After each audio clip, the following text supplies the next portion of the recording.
wife is Test, they're both test, school test. teachers. The wife is like so devoted Test, to her, test. and they had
She loves the shower.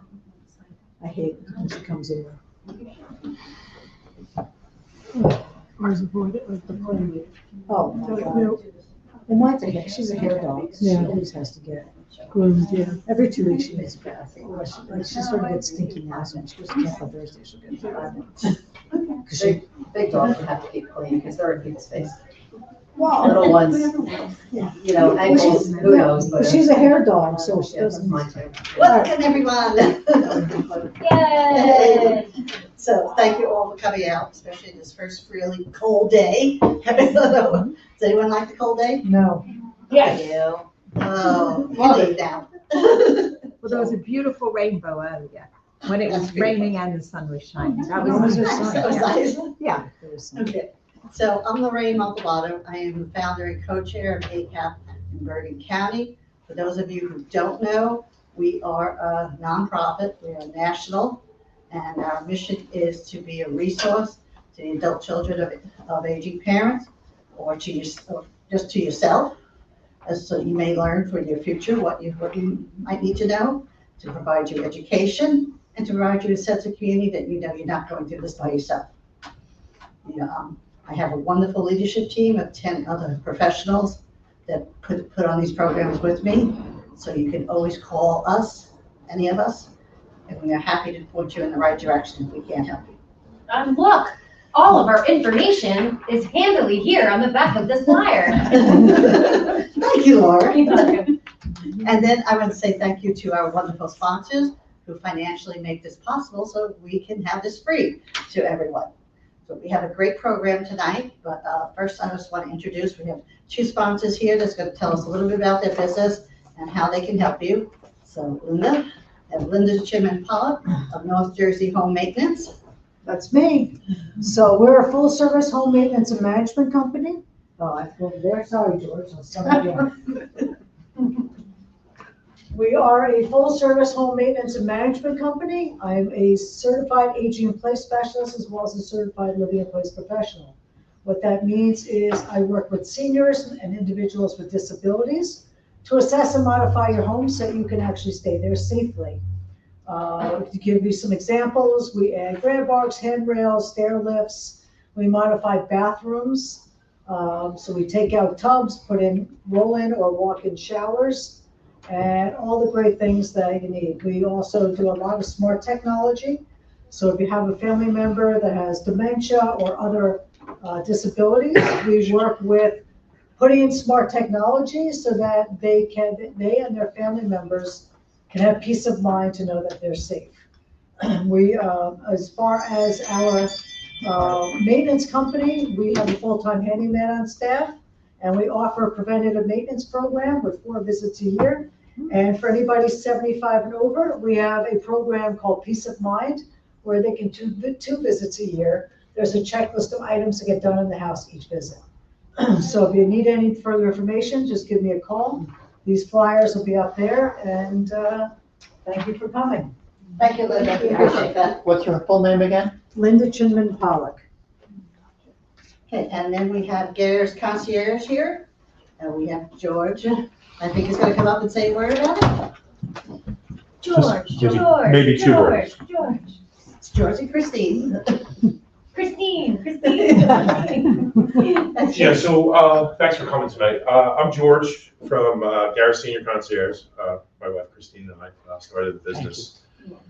We are a non-medical, non-clinical concierge services, or service, I should say. So what that means is we provide non-medical, non-clinical services to seniors, specifically transportation, personal errands, pet assistance, technology assistance, lifestyle services, formerly home services, and a bunch of other platinum services that I won't bore you with right now. But our core services are really probably about 3 or 4 of them. That's transportation, personal errands, home services, which includes like decluttering and organizing, believe it or not, and picking up groceries and running errands. So we're growing month after month. We just started beginning of this year, and we're running probably about 50 to 55 or 60 engagements a month right now, and it seems to be, growing by a third or so a month. So if you have any questions, you have family members that might be able to utilize our services, please feel free to reach out to us, and we'll be glad to answer any questions you have. Thanks for coming. Thank you, George. All right. Okay, so we have a great program tonight, Applying Caregiving Skills at Home. I'm very excited to hear about it myself. I want to thank our presenters here. We have Julie Merrow, who is also a co-chair of this chapter. She's been in about 20 years of her professional career in being a trusted advisor for her clients. She's been a patient advocate, a paralegal, a long-term healthcare insurance policy expert, and right now she is with Sunshine, I always say this wrong, Home Health Services. So working as Director of Business Development. And then we have Ina Casa. She is also with Sunshine Home Health Services, and she is an RN, and she's a clinical manager for them. She's been a nurse for 17 years. She has experience in the long-term care, subacute, as well as a brief experience in adult psychiatric care. So we thank you for being here. I'm going to let Julie. Good evening, everyone, and thank you for being here for our presentation on applied caregiving skills at home. I'm going to first present on the beginner's guide to caregiving for the aging adult parent. What I'm about to describe, please keep in mind, is a best case scenario. I'll explain more of that later in my segment.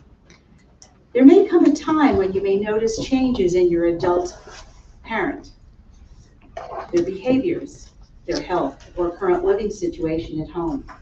Maybe they've become unsteady on their feet or having difficulty navigating their stairs up into the home or the stairs inside the home. Have you noticed things perhaps in the home like uneven flooring, throw rugs, lack of handrails in the bathroom, or stair rails in or outside of the home that could cause significant risk of falling? Inadequate or poor lighting and or cluttered pathways that would hinder mobility and make it difficult to navigate tripping hazards. I would then advise that you gather as much information as possible, research potential needs, available services, some of which we've discussed this evening, that are offered by Linda as well as George. So please keep that in mind, and all of their information is on the table over there, as well as Hope Kerner and her services. So again, I then advise you to gather as much information as possible to research the potential needs, available services, costs, based on the knowledge and observations you've made of your parents and in their home. Once you've completed this aspect of the process, then approach your parents with empathy, respect, and patience by suggesting you have a conversation with them and decide then who's to be a part of that conversation. Then arrange a time and place, whether in person or via video call, to ensure everyone can participate in the family meeting. Begin by asking your parents what they want for their future and include them in the planning and discussion process. I'd suggest you use open-ended questions, such as how do you feel about discussing care options? Or what kind of living situation would you feel most comfortable in? Then engage in active listening to encourage participation with your parents and siblings, even if you don't agree. As you continue your conversation, I'd suggest discussing the following topics. Is there lack of close access to essential services nearby, such as grocery stores, pharmacies? Also consider limited public or other mobility services that can isolate older adults and restrict their access to community resources.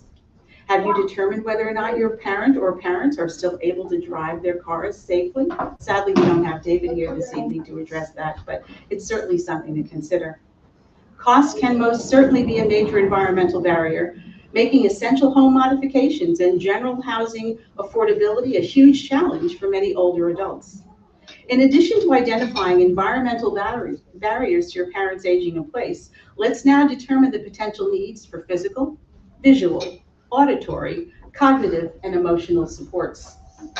Are there physical needs that are often related to reducing strength, mobility, and balance, which increases risk of falls and difficulty with daily tasks?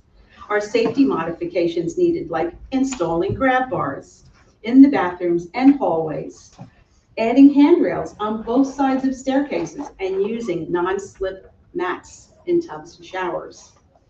Is there a need for mobility aids, such as canes and walkers or wheelchairs, more commonly known as durable medical equipment in the healthcare industry, along with home modifications like ramps and stair lifts to navigate a home more safely? Do they now require assistance with daily living? And I mean bathing, grooming, dressing, toileting, transferring, and meal preparation. Is there a need for accessible fixtures, replacing doorknobs with lever handles, installing adjustable height countertops, and using easily accessible appliances? Is home maintenance assistance needed with strenuous tasks like yard work, cleaning gutters, and other home upkeep that can become difficult and potentially dangerous, especially if your parents are still utilizing the use of ladders? Begin with small, simple suggestions to ease them into the idea of receiving help. Are visual supports needed when there's a decreased vision and eye conditions like glaucoma, cataracts, that can compromise safety and making reading and navigating challenging? Is improved lighting needed by adding more and brighter lighting throughout the home, especially in hallways, closets, outdoor pathways, where motion sensor lights can certainly help at night?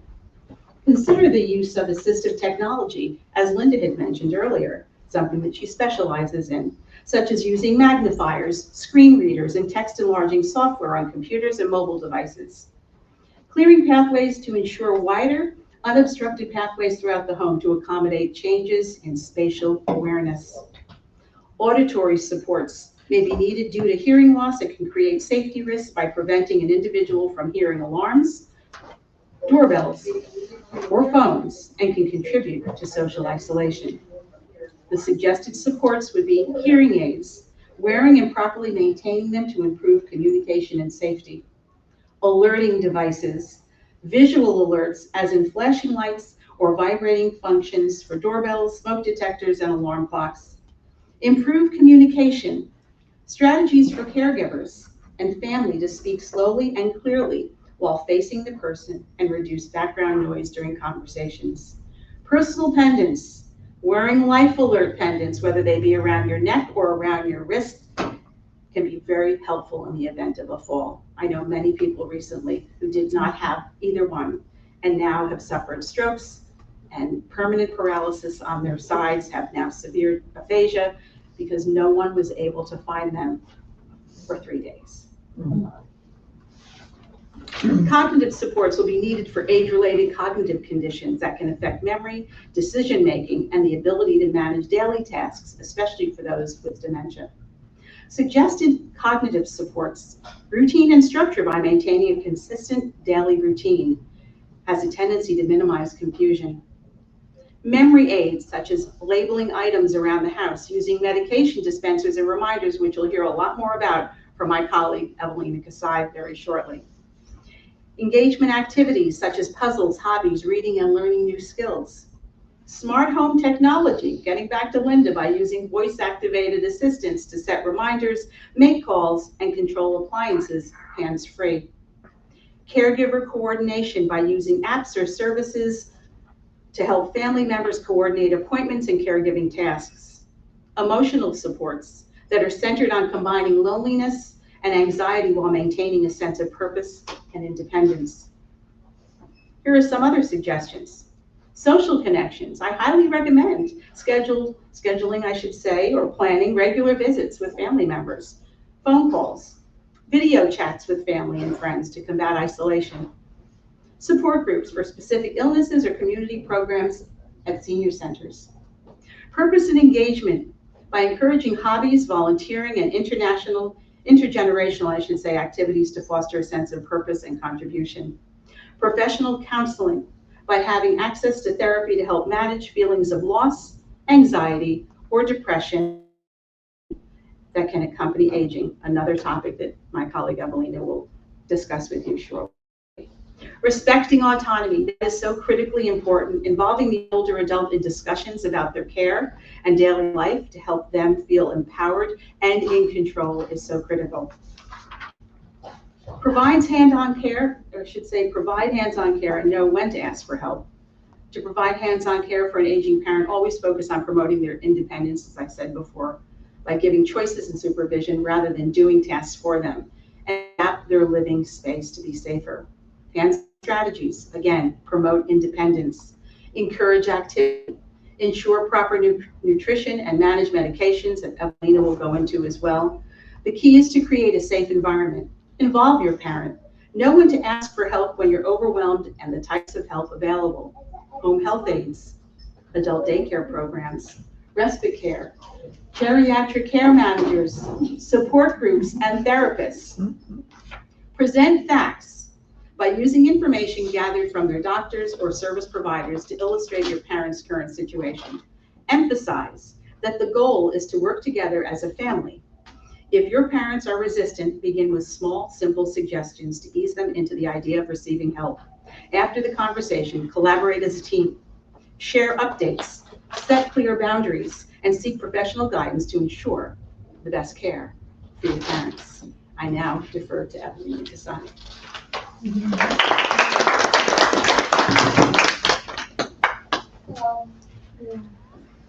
Today, I'd like to talk to you about 4 major health conditions that affect the elderly and millions of people around the world. Those conditions are diabetes, heart disease, osteoporosis, and stroke. Let's start with diabetes. Diabetes is a metabolic disorder in which body cannot properly regulate blood sugar. So there's a lot of glucose traveling in the bloodstream, and high blood sugar can do a lot of damage to the heart. For example, can start a heart disease, to the eyes, so it can cause glaucoma, as well as to the rest of the body, like neuropathy. So people who have a sensation of pins and needles and numbness in their feet, in their hands, which can cause falls and just general discomfort and pain. The main risks of diabetes are family history of diabetes, being overweight, especially truncal obesity, eating a poor diet, high refined carbohydrates, high sugar, physical inactivity, as well as age over 45 years old. And the symptoms of diabetes will include high thirst and hunger, frequent urination. So the body is urinating because it's trying to get rid of the excess glucose in the blood. It could be also blurred vision, fatigue, slow healing wounds. So what we see in diabetics is they develop a wound, a small cut on their foot, and within a few days they could have an amputation because there will be an infection that is not healing, or healing very slowly, or it can turn into gangrene, and unfortunately they have to have their limbs amputated. So recognizing the early signs can prevent complications such as heart disease, nerve damage, kidney disease, which is also associated with diabetes, and vision loss. Now let's talk about heart disease. Heart disease or cardiovascular disease, which affects the blood vessels and the heart. And hypertension, which is high blood pressure, affects many people, and it's also silent. So there are many individuals walking around with high blood pressure, and they do not realize that they have high blood pressure. So it's important to check when your parents go to do their yearly annual checkups with the doctor to check blood pressure. Now it's common everywhere in the pharmacies. You can purchase a blood pressure cuff and measure your blood pressure at home. So yes, hypertension also contributes to heart disease, heart attack, stroke. So it's very important to control high blood pressure.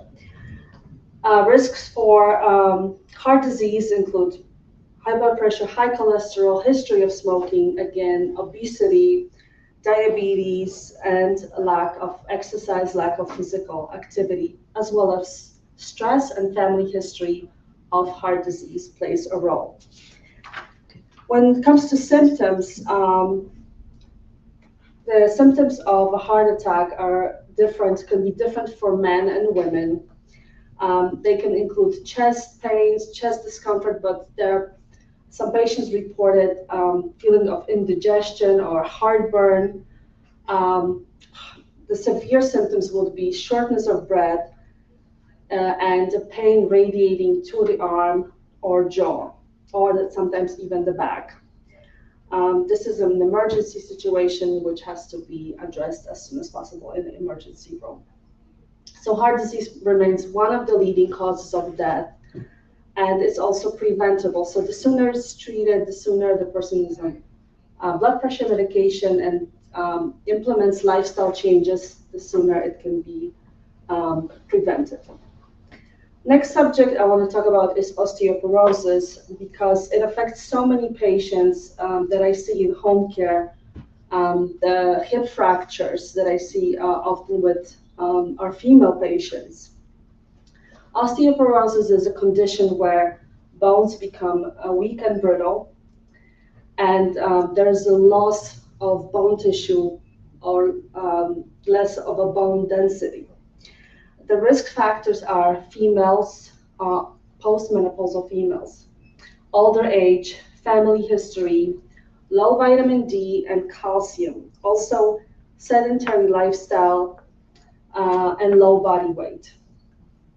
Sometimes long-term use of certain medications will also contribute to bone loss. Because osteoporosis doesn't really have symptoms, unfortunately, the first symptoms will be a fracture. So a patient falls and they look like the leg is kind of distorted, and it's a hip fracture, which they have to be hospitalized, and that could lead to further complications.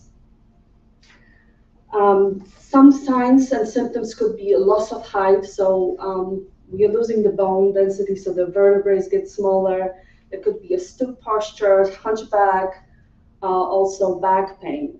So it's very important to schedule regular bone density testing and supplement with vitamin D and calcium. Also weight-bearing exercise, so increased physical activity with some strength training. The muscle mass, increased muscle mass leads to increased bone mass. And now let's discuss stroke. Stroke occurs when the blood flow to the part of the brain is interrupted, and it can cause death of brain cells. It is a medical emergency, and it requires immediate medical attention. So the risk factors are what I just said when I spoke about diabetes and heart disease. It's hypertension, heart disease, diabetes, history of smoking, high cholesterol, obesity, and family history of stroke. And I want you to remember the stroke symptoms as a word fast. So F for face. If someone has a stroke, you will see they will be drooping on one side of the face. So like the eye will be lower, and the cheek and the mouth. So F for face, A for arm. So also there will be lack of strength in one side of the body. So if you ask the person to squeeze your hands, they will not be able to equally squeeze your hands, or they may not be even able to move one of their arms.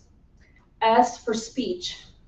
So if you ask them to repeat a sentence, repeat a word, or answer your question, they will not be able to speak because there will be part of the brain that is affected, or they could have a slurred speech, or they cannot make sense.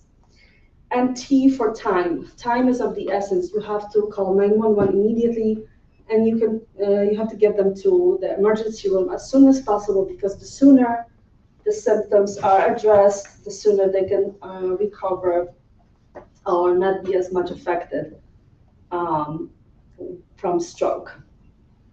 And it can save a life and reduce long-term disability.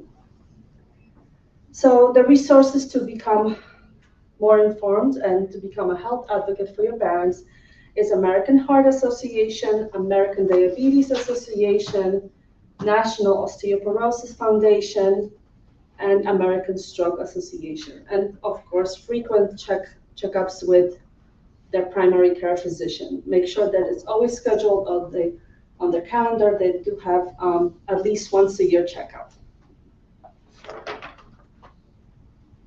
So now I will speak about depression and anxiety in our seniors.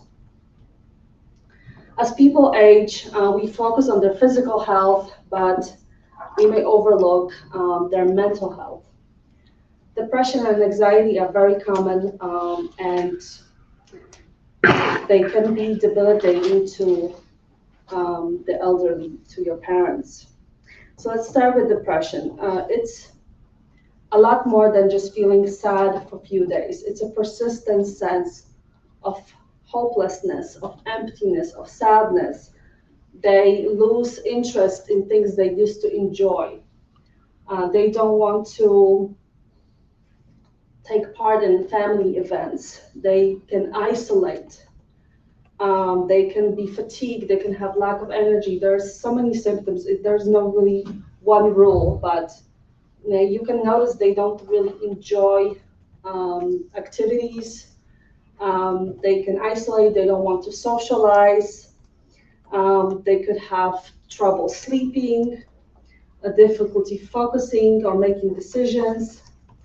They can have changes in appetite or weight. So all of a sudden they don't feel like they want to eat their breakfast and lunch. They start losing weight.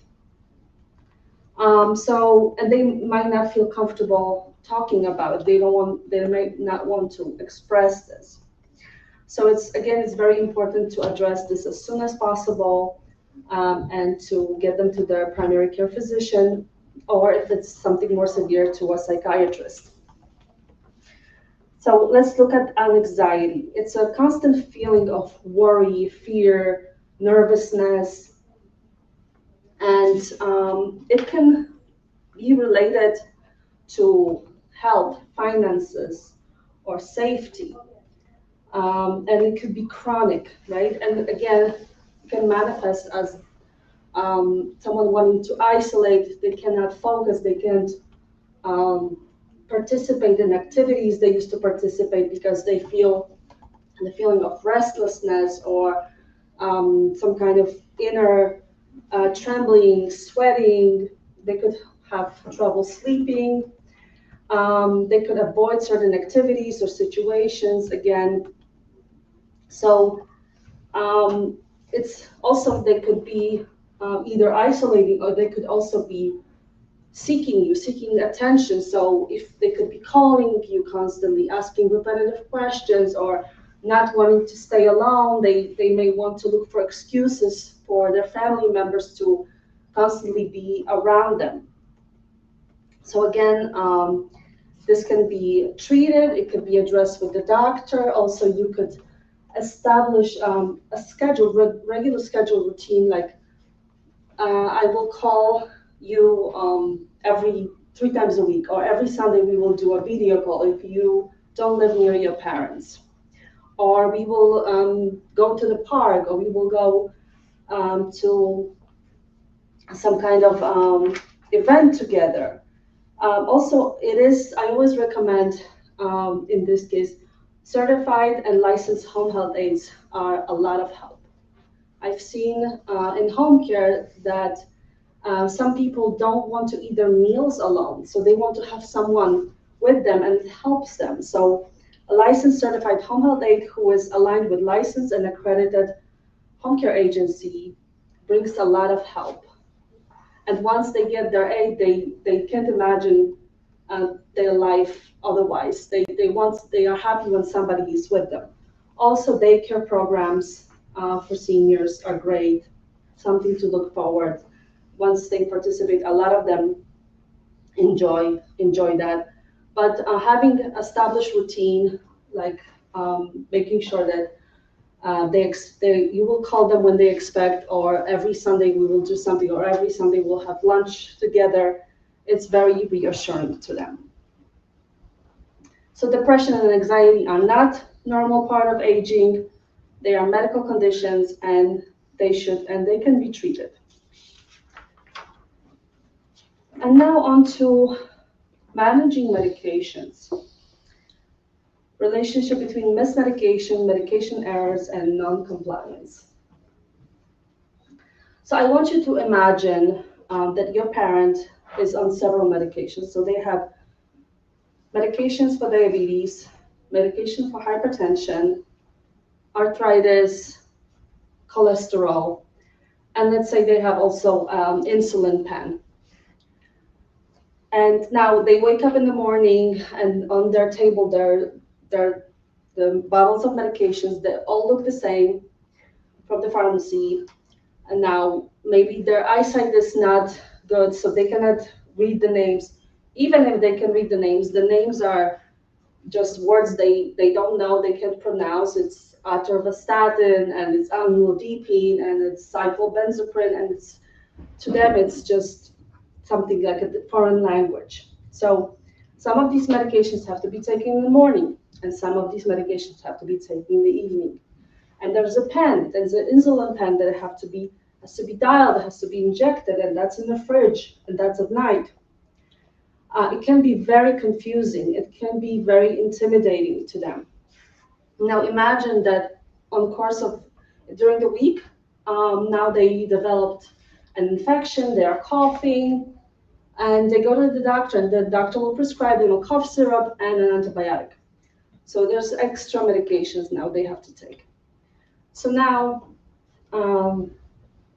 they're even more confused. But let's say the antibiotic doesn't help, and they have to go to the hospital to get treated because they have pneumonia. So when they're in the hospital, the doctor will look over their medications and say, well, this medication doesn't work for you, so let's change it up. They get a set of new prescriptions. So now they come home to the old medication bottles, half-finished antibiotic. They go to the pharmacy, they fill out the new medications, and it can be extremely confusing. So they need help managing medications. And licensed accredited home health agencies like ours provide nursing help with that. So medication course from a nurse. Their medication boxes. There could be medication reminders set on the phone or with and technology like Alexa. It can come to simplifying medication regimen. So if there's medication that they have to take with breakfast, maybe it should be left on the kitchen table. And if there's medication they have to take at night, maybe they should be by their bedside. It kind of helping them figure out the routine, how they will take the medications. But there are pill organizers, there's digital pill dispensers that sound an alarm. So even somebody can have medications boxes, but they might forget about opening the box and taking the medication. And again, licensed certified home health aides can be there for them to remind them to take the medication on time.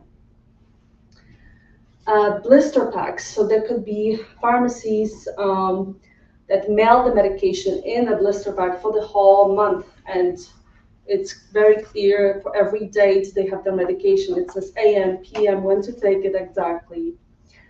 So that can help, as well as pharmacy support. If they have any questions, they can go to the pharmacy. They can ask the pharmacist, for example, I have this injection pen. I don't know how to use it. I'm not sure what to do with it. And a pharmacist can help them with administration and education on how to take the medications. And again, if there are any leftover medications, so the patient returned from the hospital, now they have the medication they don't need anymore, they can, if it's not a controlled substance, if it's hypertension medication or just a regular medication, it can be disposed in the garbage with coffee grounds or cat litter if possible. If it's controlled substance, it can be brought to a police department for proper disposal or to a pharmacy. They will also dispose it for you. So mismedication and non-compliance are connected and preventable. And by communication and simplifying regimens, we can help our seniors. Thank you so much.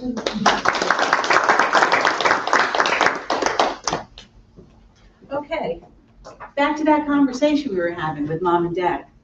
This time we're going to address the tracking and managing of your parents' basic finances. So what you're going to do during that conversation is approach the topic about their financial accounts, their direct deposits, manage and simplifying your bill payments. Many banks offer the option of bill pay. If you or your parents don't know how to set up that technology at home, you are invited into the bank and have a representative there who will help you set that up, because you want to reduce writing as many checks as possible at this point. You've probably all heard in the news about people's mailboxes, whether it's Fairlawn, Glenrock, $23,000 of people's checks were literally removed from their mailboxes. And they went through it, the criminals took those checks through what's called a check washing process and changed a $15 check to, let's say, a $15,000 check. This is a fact. So you want to reduce the number of checks that they write. And especially when it comes to, you want to avoid writing those checks because of the recurring bill payments that you have. Just get them set up online. Maintain and keep organized all of your parents' financial records. So whether it's bank statements, insurance policies, their will, their advance directive, their pension statements, their wills and trusts, I should say, and any other legal documents should be organized. Tracking financial transactions. Set up alerts to detect signs of fraud for unauthorized account activity. Now, we're going to learn a lot more about scams and frauds with the fabulous presentation that will be our first presentation of 2026. And it's going to be titled Shielding Your Loved Ones from Scams and Frauds, presented by Valley National Bank Corporates Division. And I've seen that presentation more than twice, and it was standing room only. We couldn't get it, there weren't enough seats for people in the house, but it's a proprietary program that they're going to take everybody through so that you'll know what to look for. We will learn more about all of that during that. But you want to reduce financial complexity by consolidating your parents' accounts, simplifying transactions, and minimizing financial stress for your parents who no longer want to manage their finances, nor have the will or desire to manage them. Also recognize when to seek assistance from professionals, whether they're financial advisors, certified public accountants, elder care attorneys, tax professionals for their expert advice in those areas. Now, you may recall, when I first opened my segment, I said I was going to present you with a best case scenario. Do you recall that? Best case scenario, talking to your parents, involving them in their decision making and so forth, and giving them independence to do what they want, respecting them and all of that. Okay. What I meant by that was only if your parents possess the cognitive ability to make those decisions. Can you have that in-depth conversation? Do I need to repeat that? You have before you somebody who's been through what's called the guardianship process. I'm a paralegal, and I had people very close to me who sadly and very unexpectedly had to go through that very expensive process. So, if your parents do not possess the cognitive ability to make a decision, sign their name to a document, and hopefully, just hopefully, you, amongst all of you, meaning the siblings, the adult children of the parents, that someone at some point had designated amongst you power of attorney, hopefully, before that life-changing event of your parents losing their ability to make decisions and sign their name occurred. If not, then it will require that you utilize the services of an elder care attorney to create a guardianship. Remember that gentleman I told you about, who was found 3 days later? Mhm. I met with the family. I met with the social worker, the director of nursing in a top-notch rehab facility, and learned that not even his adult child who found him lying on the floor after those 3 days had check writing ability. He had no access to funds. I turned to the family. I said, you have one option right now. Oh, what's that? You'll need to seek the advice of an elder care attorney to create a guardianship. Oh, and what does that cost? Well, upwards of $15,000. Well, who's got that? I said, I don't know. They found an attorney and they've gone through the guardianship process. So what happens is, if you do find yourselves in that position, that money can impact the funds you had allocated for the care of your parent. So I must say this and stress it with significant importance. If no one amongst you has been designated prior to this life-changing event for your parents as a power of attorney, and there's no advance directive, it is always best, keep this in mind, to do advanced care planning in advance of a life-changing event. I'm going to take a poll here. How many people know the age of a person that should get an advance directive? How soon in life do you think you can get an advance directive? There's only one correct answer. But I'll take whatever answers you want to give me. Any age? Any age? No.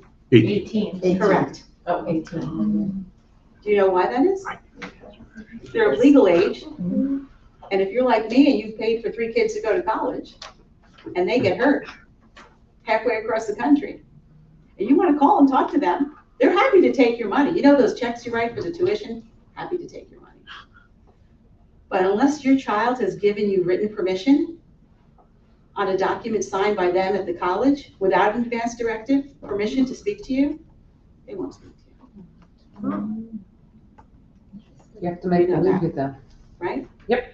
So that's a fact. It's 18, it's not 40, it's not 50, it's not 60, it's 18. Okay. So now it's time to share the importance of choosing and using paid caregiving help at home. As a former trustee of the Commission for the Accreditation of Home Care in the state of New Jersey, known as CAC, I can share that when choosing a private paid home care agency, it's crucial to be sure that the clients in the home are safe and secure.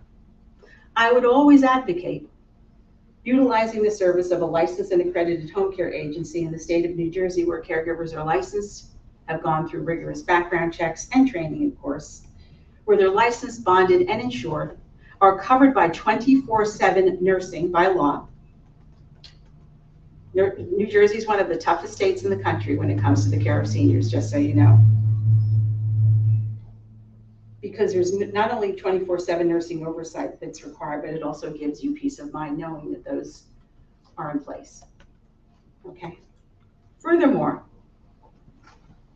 unless you're a family caregiver, like you've been given some type of training in providing any type of care that I have spoken to you about this evening, the bathing, the dressing, the toileting, the grooming, the meal preparation, the transferring, I would advise against hiring the local lady from the church or the neighbor's friend down the street. Why? They're not covered by a workman's compensation policy. I'm also a former insurance executive.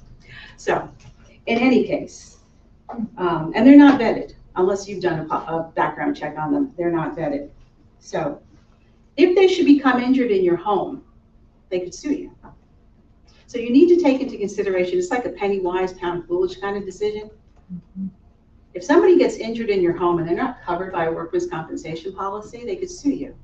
So you have to think about the liability that's involved in hiring someone that is not aligned with a licensed and accredited home care agency with 24/7 nursing oversight, because if they were to get hurt in your home, they're covered by that workman's compensation policy. So essentially it sets the stage for plus liability for you and your parents. Having someone in your home that is not licensed and trained can result, again, in the caregiver potentially falling in the home, getting injured, which may result in a lawsuit, as I mentioned. And then you may find yourself having to retain an attorney that's going to defend you in a court of law. And all those funds, and I can tell you, retaining attorneys is not inexpensive, is going to eat in to the funds that you had set aside to care for who? Your parents. Okay? So it's just, again, I'm trying to be the voice of reason here. All right? Everybody does what they want until they become a member of the what? The shoulda, coulda, woulda club. So, in any case, it is also advised that you use a licensed and accredited home care agency, because as you begin the services for your parents, the next step is that a registered nurse, like Evelina Kasai, is going to come to the home and provide a clinical assessment. And during that clinical assessment, she's going to create what's called a plan of care. And that plan of care is then established with clear expectations and guidelines for the caregiver, the licensed and vetted caregiver. If the care requested is for companion care, then a clinical assessment is not required because personal care services are not provided. It is also advised that you monitor caregiver performance and provide any concerns that you may have to the administrative coordinator at the home care agency so that you can have that ongoing line of communication regarding the caregivers and their schedules. So establish two-way communication. Also prepare for unexpected situations with a backup plan. I heard that it may snow this week. What? Yes, and Thanksgiving week, which is 2 weeks away. So if you have parents who have caregivers at home with a home care agency, prepare for a family member to stay with your parents if possible. Do the grocery shopping, refill those prescription medications in advance, if necessary, in the event of bad weather. Especially if the caregiver's already advised you in advance that she may be or he may be impacted by the inclement weather. And getting to the home of your parents in a timely manner, which is critical because our patients, our clients rely on the services of their caregiver. So thank you for attending this evening's presentation. We're open to taking questions now if you have any. Just a note, private caregivers are also not counted towards your Medicaid spend down. So if there's a 5-year look back period in New Jersey, so if they see, $60,000 going out of your pocket, they can't prove that that wasn't a gift or something else. Unless it's with a licensed and accredited home care agency. Yes, unless it's with, but that's why I said it's private. Yes. Private home. Right. Some people get those terms mixed up because I can stand here and say, Sunshine Home Health Services offers a variety of home care services. So it could be private pay, in our case, hourly and live-in, Medicaid, through our contract with the Veterans Administration. But hiring privately, as Laura's saying, opens up a can of worms. Yeah, just you have to really plan properly. So. Yes, absolutely right. Thank you for bringing that up. Does anyone have any other questions? Even if it doesn't totally coincide with what we presented here, that perhaps we may be able to be of assistance to you. Sure. I had an incident 2 weeks ago. A very close relative who was 89. We called I tried to get her down the stairs, and she was too frightened to go down the stairs to go to the ER.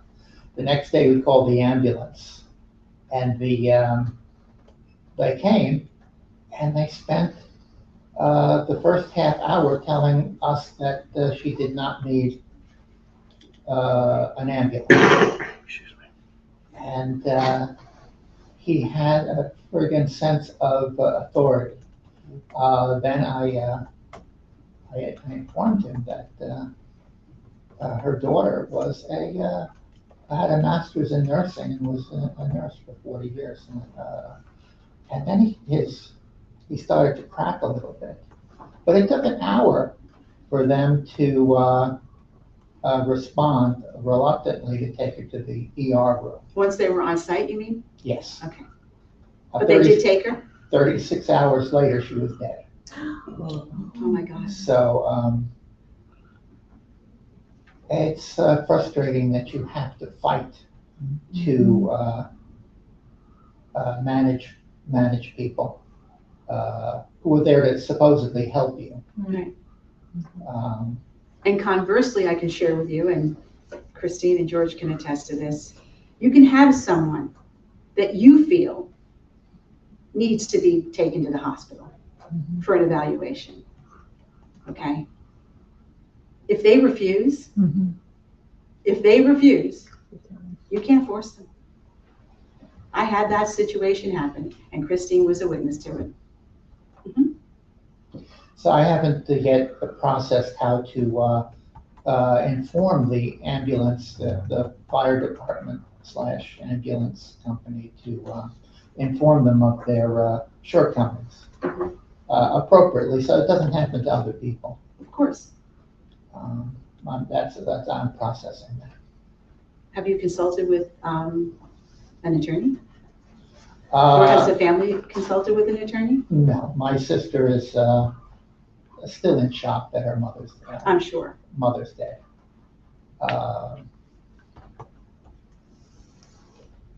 And it's only yesterday that she started crying. Because she's been holding it together to manage everything. Funeral, tombstone, yada yada. And we have another sick relative at the same time. Her husband has severe dementia. So she's stressed out. I'm sure. I'm sorry this has happened. Please accept our condolences. It's all part of life. People, 88, God bless you. 88 is the average age of a woman dying in America. But still, you don't need the extra stress of the people who are supposed to help you. Correct. That you have to fight them to get them to do Their job. Right. exactly. I agree. I don't see the need to stand there and debate somebody. She needed to go to the hospital. Do your job. Obviously. Yeah. Right. Mhm. So, anyway, Sorry to hear that's that. my share. Well, let's hope that they, I don't know, I don't know, I'm not asking for help or anything, I'm just saying that putting it out there is something to be aware of. and I'm glad that you What did. town was this? Yeah. This was actually in Baldwin, Long Island. Oh, Interesting. It's managed by Hempstead. okay. Long Island. That's why. It's a shame. Terrible towns. Sorry. Yeah, because there's a lot of age-friendly towns around here where they Yeah. train Yes. a lot of the police and Yep. ambulance corps, and there's all these integrated programs to become age-friendly. So I'm happy that it wasn't around here, but horrified that it's Yeah. anywhere. Exactly. I agree with you. Yeah, I've never heard of anything like this happening in New Jersey. While they were handling the ambulance, the guy outside who drove the ambulance, I was talking to him for a minute, and he was saying that it was good she didn't have a stair lift, because then they could take the chair and take her down the stairs without interference.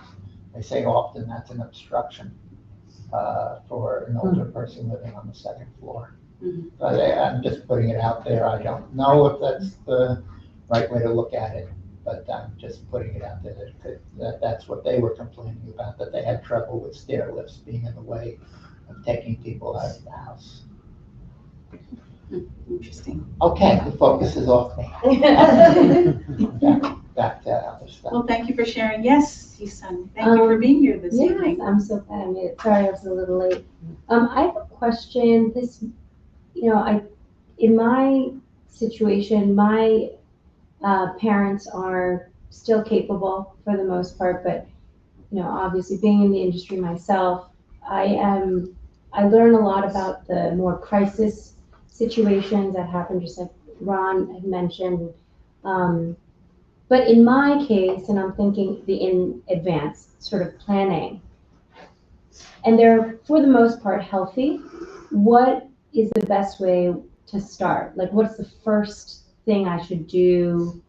Like I started, Yeah. approach them with a conversation. Is that all it is? And those just, Yeah, if you, Let's talk and about especially if you've XYZ. noticed anything about them that's different, that's changed, that concerns you, whether it's their behaviors, their health status, the way they're functioning in their current living situation at home, that gives pause for you to, but again, I would say approach with Go to the empathy, bank. patience, But again, when you put these legal documents in place, like a durable power of attorney, that's only to be exercised when they can't make decisions, right? So it doesn't mean that, the first chance you get to make decisions for mom and dad. That's not how it works. Right. But I would always advocate be proactive, as I said, do something in advance of something happening so that you're prepared, because all too often, and especially I find in New Jersey, most people are not prepared.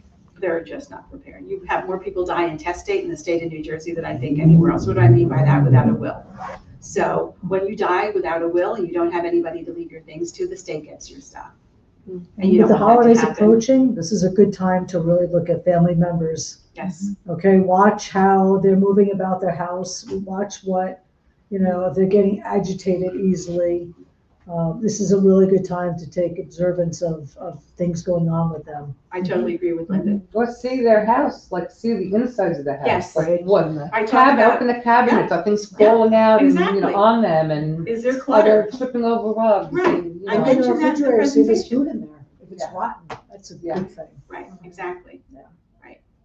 Because we covered a lot of those things in the And I think presentation. you can just say, like, we're doing this so that your wishes will be honored. Like you're not, Right. it's not you taking over. Right, Right? not It's opposing. important because they then have their voice and then things They're can go part of the the way they would process, like it. right. You're absolutely, As opposed to you jumping in and trying to figure out what it is they might like. absolutely. And because you see people in their home, you can also say like, all the things I see, I'm a little anxiety ridden, so I would rather know what you guys want. Right, Like sometimes if you approach it like it's about you, your parents are more likely to listen than when it's about them. Yeah, like we had a 90-year-old client, lived alone, 3 floors.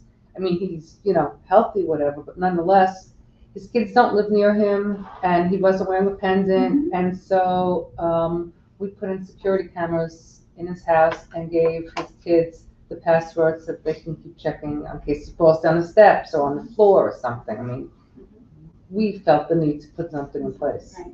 That's important. Yeah. But again, going back to having that conversation with everyone sooner than later. Yeah. Because once, again, the parent has lost the cognitive ability to make a decision, sign their name to something. No attorney worth their salt is going to put a legal document in front of you and ask you to sign it.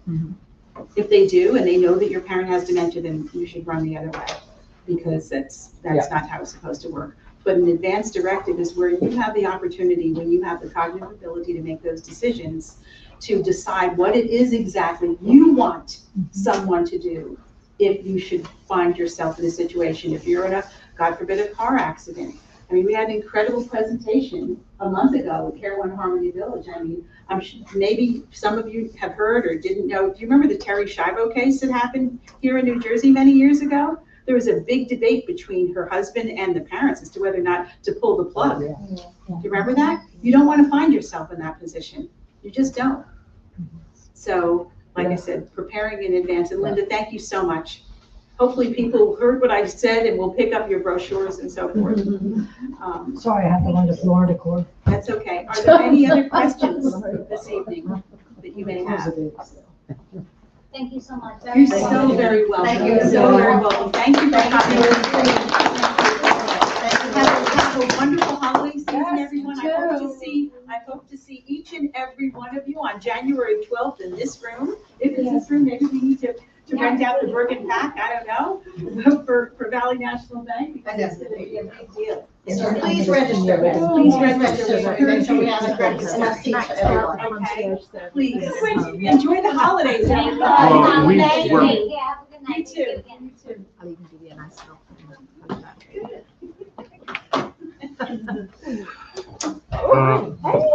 See you.